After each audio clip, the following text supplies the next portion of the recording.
نبی کریم صلی اللہ علیہ وسلم نے فرمایا، رحم کا تعلق رحمان سے جڑا ہوا ہے، بس جو کوئی اس سے اپنے آپ کو جوڑتا ہے، اللہ پاک نے فرمایا کہ میں بھی اس کو اپنے سے جوڑ لیتا ہوں، اور جو کوئی اسے توڑتا ہے میں بھی اپنے آپ کو اس سے توڑ لیتا ہوں۔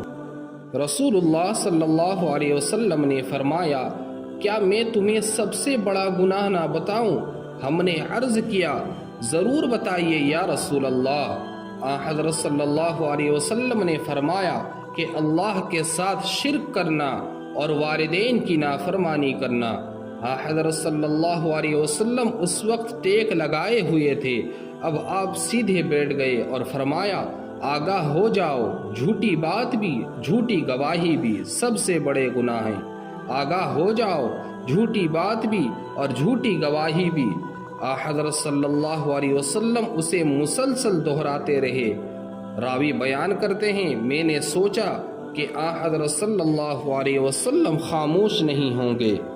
نبی کریم صلی اللہ علیہ وسلم نے فرمایا، یقیناً سب سے بڑے گناہوں میں سے یہ ہے کہ کوئی شخص اپنے والدین پر لعنت بھیجے۔ پوچھا گیا، یا رسول اللہ صلی اللہ علیہ وسلم، کوئی شخص اپنے ہی والدین پر کیسے لعنت بھیجے گا؟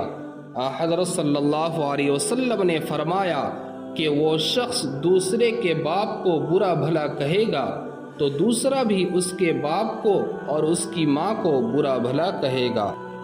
جناب رسول اللہ صلی اللہ علیہ وسلم نے فرمایا، آپس میں بغض نہ رکھو، حسد نہ کرو، پیٹھ پیچھے کسی کی برائی نہ کرو، بلکہ اللہ کے بندے آپس میں بھائی بھائی بن کر رہو، اور کسی مسلمان کے لیے جائز نہیں کہ ایک بھائی کسی بھائی سے 3 دن سے زیادہ سلام کلام چھوڑ کر رہے۔